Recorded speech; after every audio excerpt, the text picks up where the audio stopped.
Hello, this is Michael Hexter. Welcome to Politics 2100 here on YouTube. So, this episode I'm calling Putin's Sophisticated Propaganda Operation in the West has been surprisingly effective. So, this is a reflection on really maybe the last 5 or 10 years of observing, mostly from a left wing perspective, um, the operation of what at first I wasn't aware of being actually Putin's, I would say, almost a plan to instrumentalize the left or parts of the left to support his general geopolitical goals, which include now, or at least I think he's changed his goals. So I don't think what's happening now is kind of his open annexation efforts to annex Ukraine and maybe perhaps other nations or parts of nations. But he certainly had a operation to weaken and divide Western powers. Certainly, it seems clear from 2014 on, and it seems like there's been some kind of change in the last couple of years. Some speculation with regard to whether his isolation during the pandemic and him sort of becoming radicalized in his beliefs about, but beliefs which he's held before the last couple of years. But anyway, and I'm just struck. This is kind of a reflection on some Twitter interactions I've been having over the last few weeks, and the sense of how deeply Putin's strategy of demonizing Ukraine, making Ukraine appear to be a fascist paradise, and also how there have been people who I have respected in the past who played into that, and I am seeing them now in a different light. I'm seeing their participation in a different light. I don't know if they are actually have been colluding with Putin. I think they haven't. I think there's more an ideological idea that they have, and this has a lot to do with this anti-imperialist ultra left / right wing that has developed in the last several years in the United States. The splitting of the left in the U.S. between basically a kind of pro-electoral social democratic left, let's say around Bernie Sanders, and then other people, some parts of DSA or most of DSA, and Jacobin magazine, and other in these times, the Nation. I mean, these are not all aligned. Some of these are just journalistic outlets, but still, the left is a composition of information, media, and also activists and politicians and movements.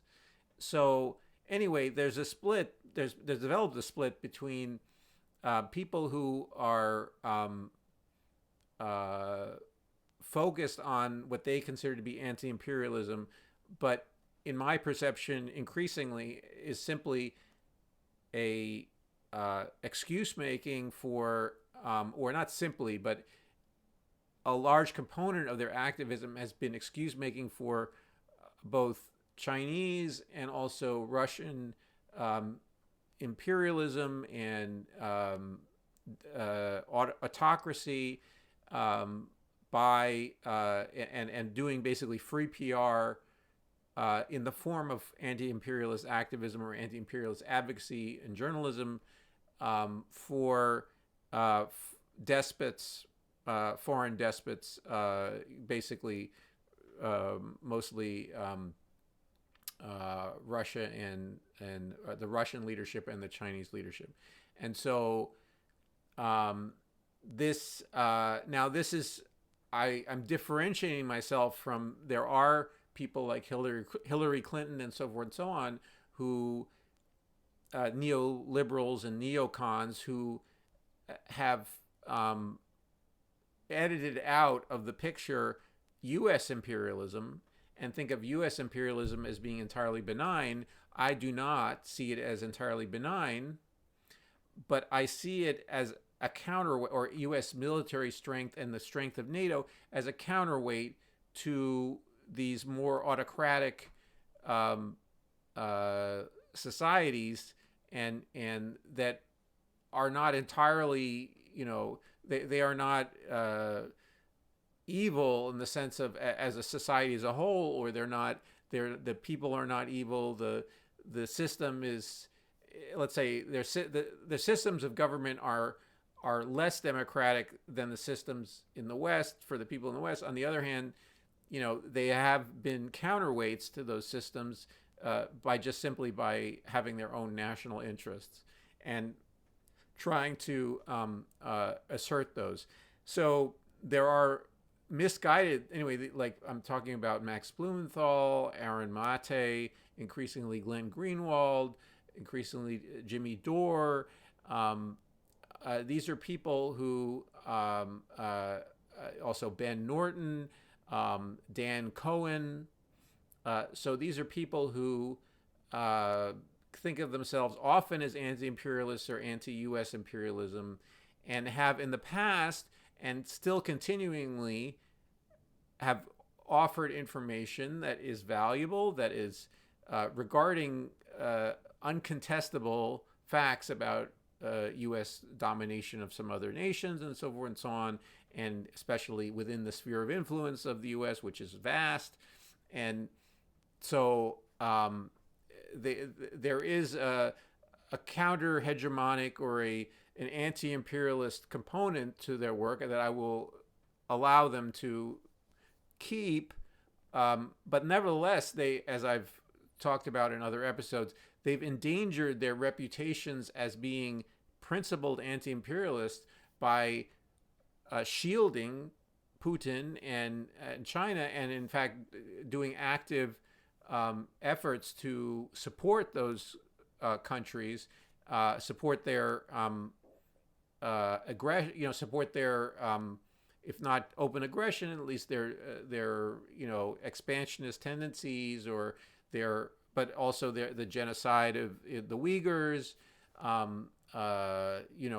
whole bunch of other issues that are important for people who consider themselves to be on the left to criticize and to demand better from these people if they are capable of delivering better, or in the case of Putin, it's really unlikely now that he's going to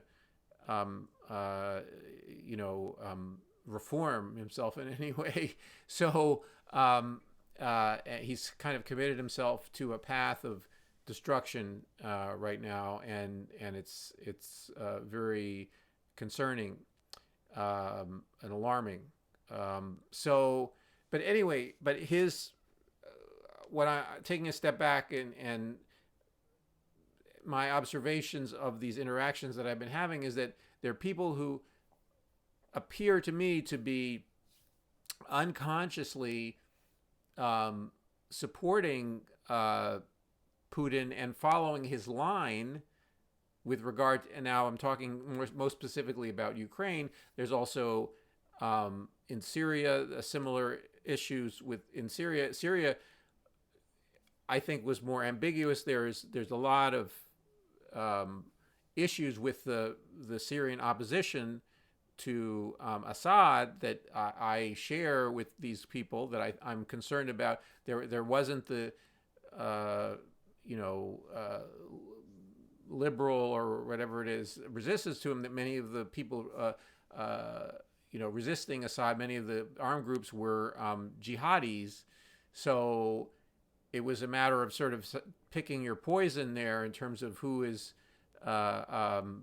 who do you support or who do you not support, but at least how you report the situation and how many details of the situation do you, and also whether you are offering a line, in other words, like a political line that supports the geopolitical aspirations of one bloc or another, or one superpower or one megapower and another.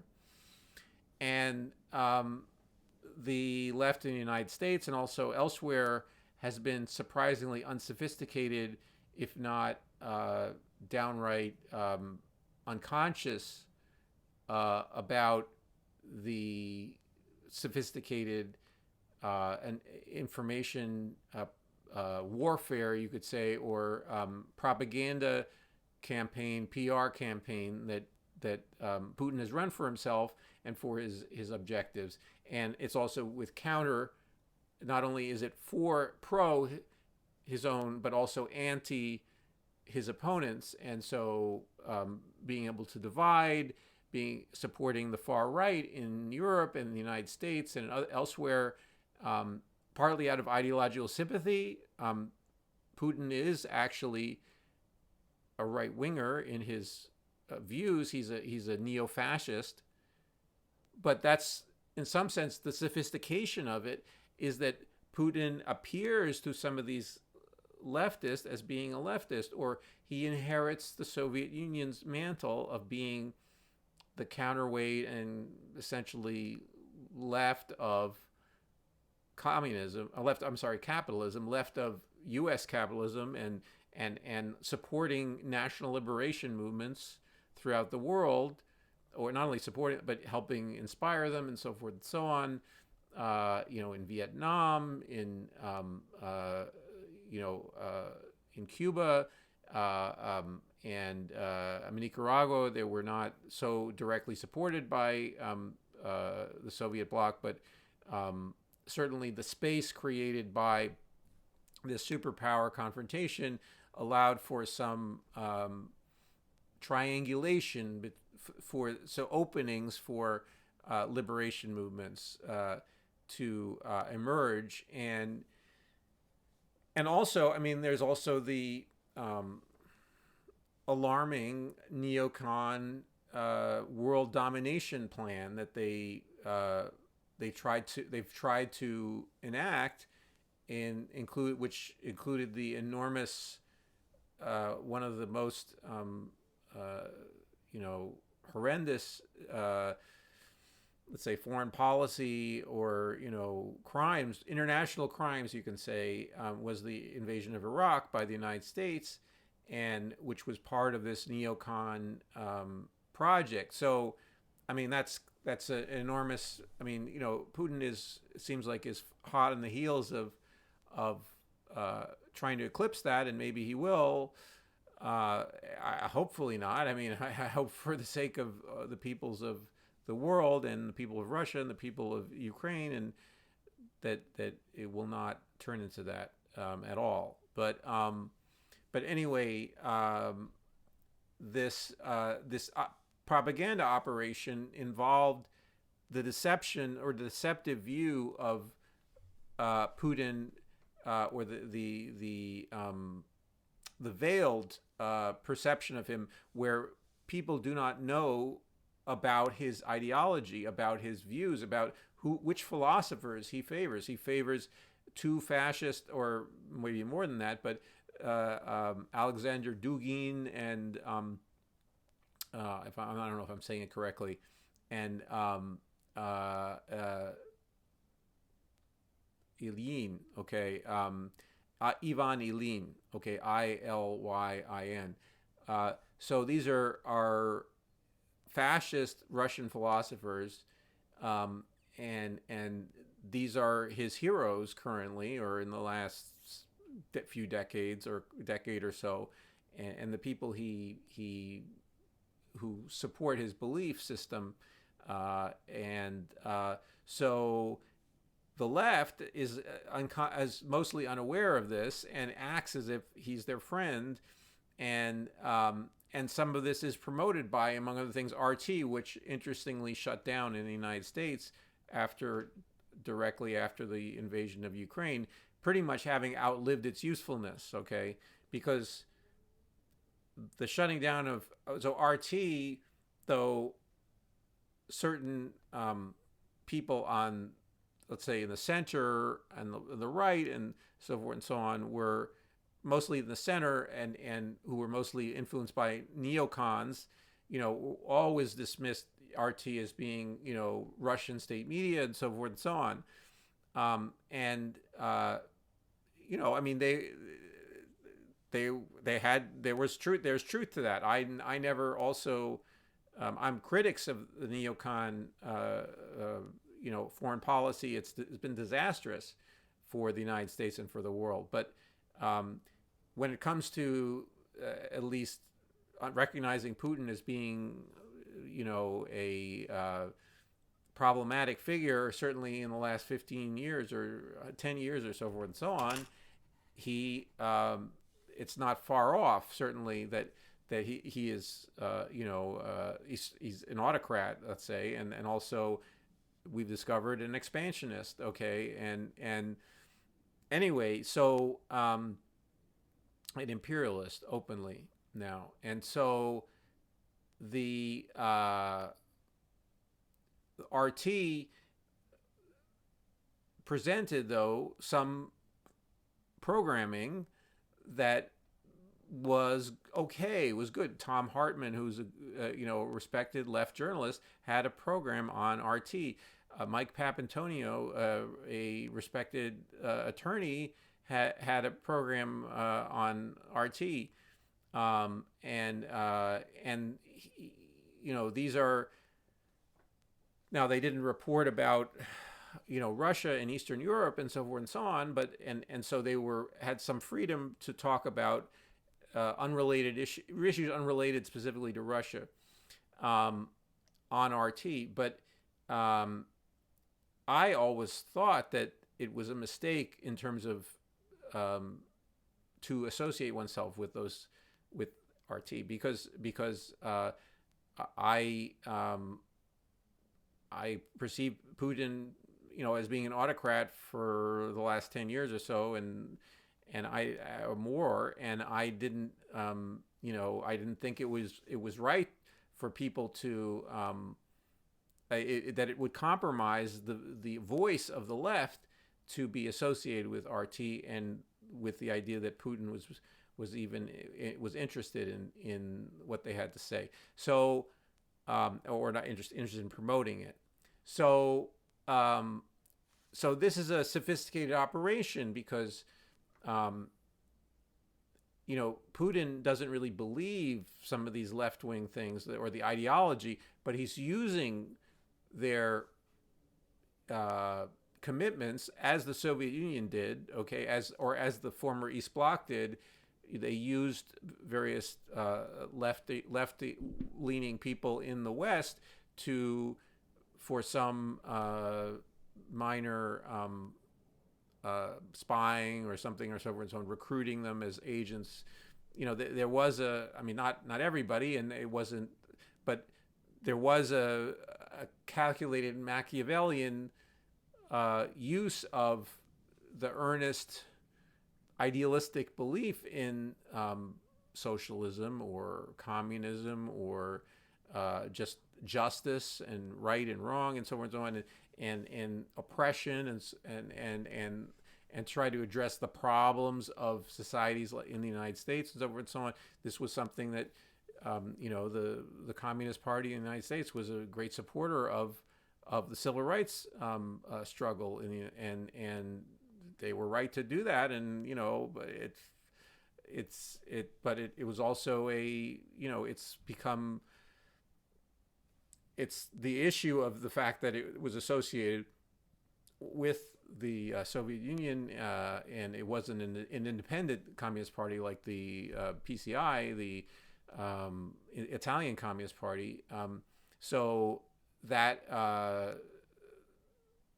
that tradition on the left of having an alliance with a foreign power uh, has been revived with Putin, even though Putin is no longer even a communist, and communism, with its idealism or with the idealistic ideas that it inspired it at one point, Putin no longer believes in those things. In fact, he roundly criticized communism in his recent speech before his invasion of Ukraine.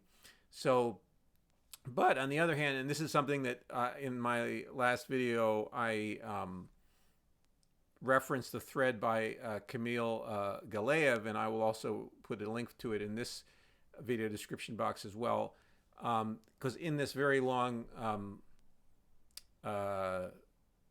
Twitter thread that he wrote, he's a fellow at the Wilson Institute, and he's based in actually Moscow, or at least maybe was, but recently certainly he's lived in, and he's from Russia, but he's an independent journalist and scholar. But anyway, he talks about in this thread the cult of the great war against fascism by the Soviet Union, and where 27 million Soviet citizens were killed, and which is a part of this a secular religion that Putin has fostered, minus the communism, okay, or with only slight reference to the communist part, but just it's more about Russian nationalism. But there are still there were pictures in this thread which you can see.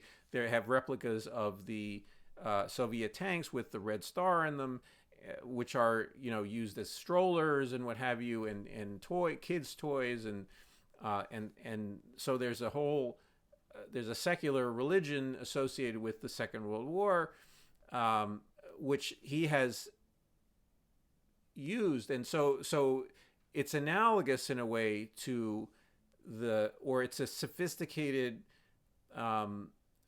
filtering of Russian history and to fit Putin's ideology currently, which is a great Russian ethno-nationalist, and he against the minorities in Russia who are not ethnic Russian, and against Ukrainians who are also considered to be, if they don't immediately sort of convert to being Russian, are considered to be expendable or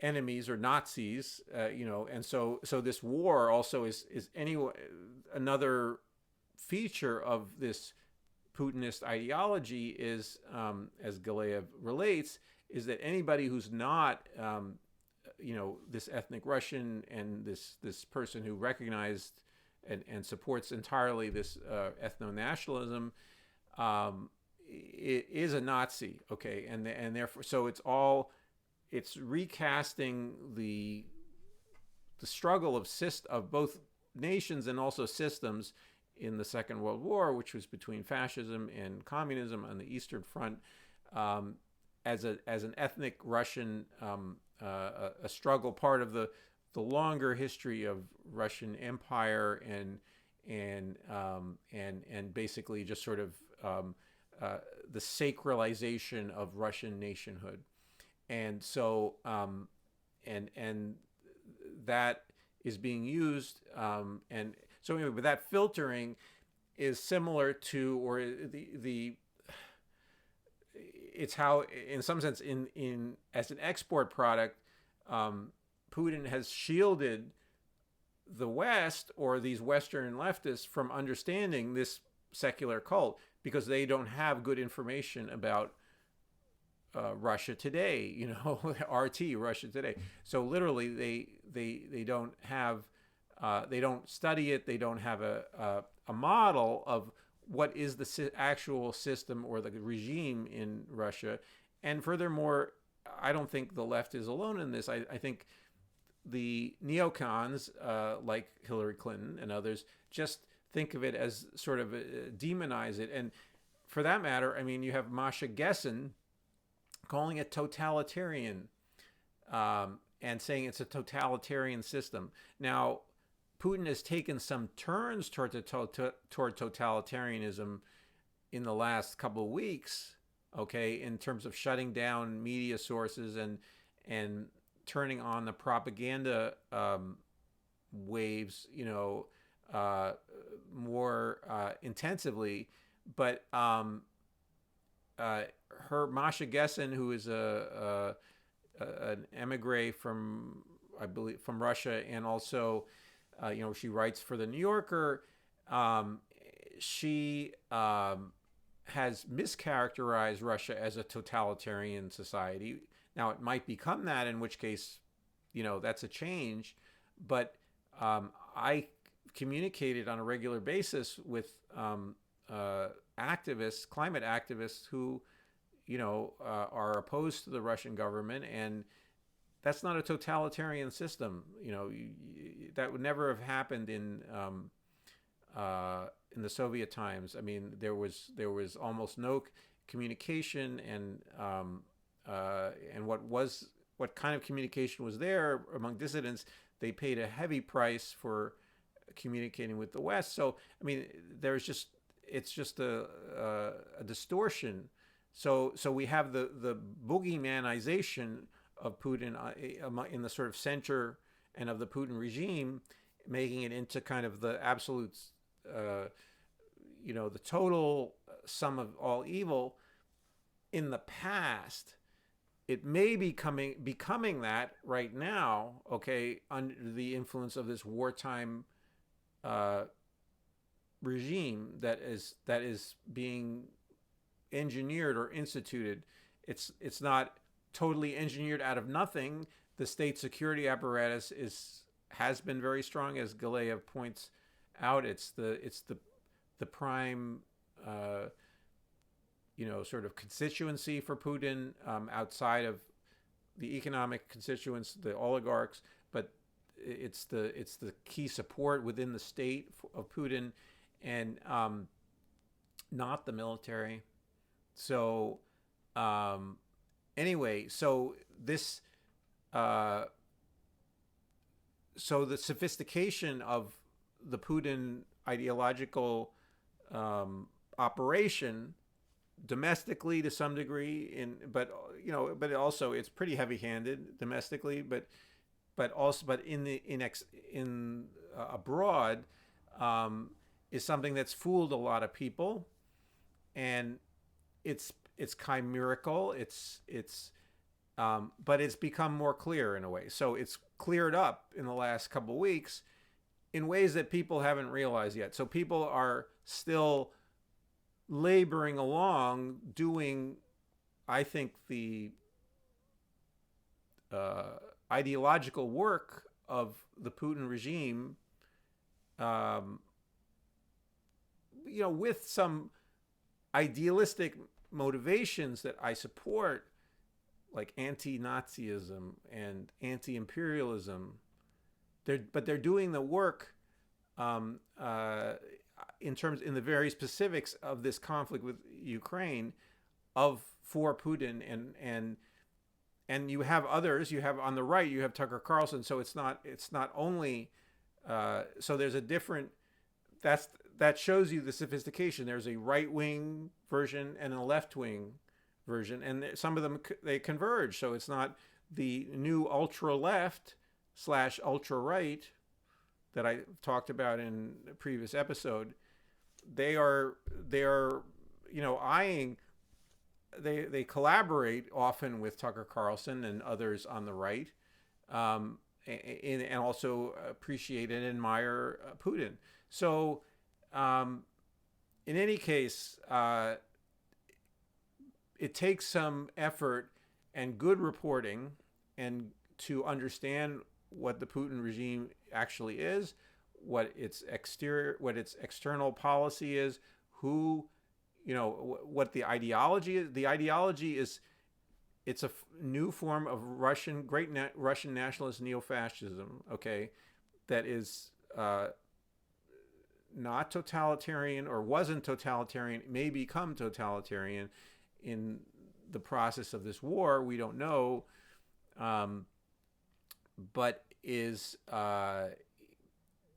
has some legitimate concerns. It's based on a failure of failure of the United States and the West to respect and and husband, let's say, or shepherd, or help rebuild, or help marketize the command economies of Eastern Europe, and in particular the Soviet Union, without the shock therapy that they tried in the 1990s, that really damaged, killed probably a couple million Soviet or Russian citizens, or people who lived in mostly Russian citizens, and through shock and starvation, and a bunch of different things. So and then created the groundwork for ressentiment and for a fascist to come aboard and to lead the country to the current situation. So the lessons of World War II,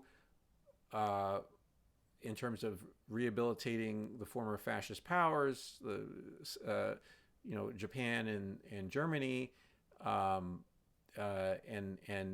those lessons were forgotten when it came to the Russia and the former Soviet Union in 1991 and thereafter. And so anyway, so that is there, and that's real. Okay, and so there are legitimate national needs of Russians, okay, that cannot be reduced to American or German or Finnish or national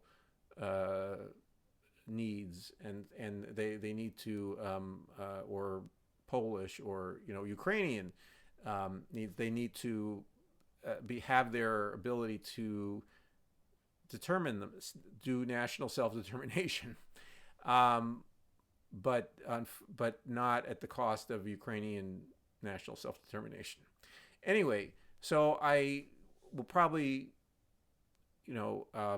take up this topic in a future episode, but I just need to stop here. And please share your thoughts in the comments below, and also like the video if you think it's something in it is worthwhile. And also please subscribe to Politics 2100 if you are getting something out of these videos. Thanks.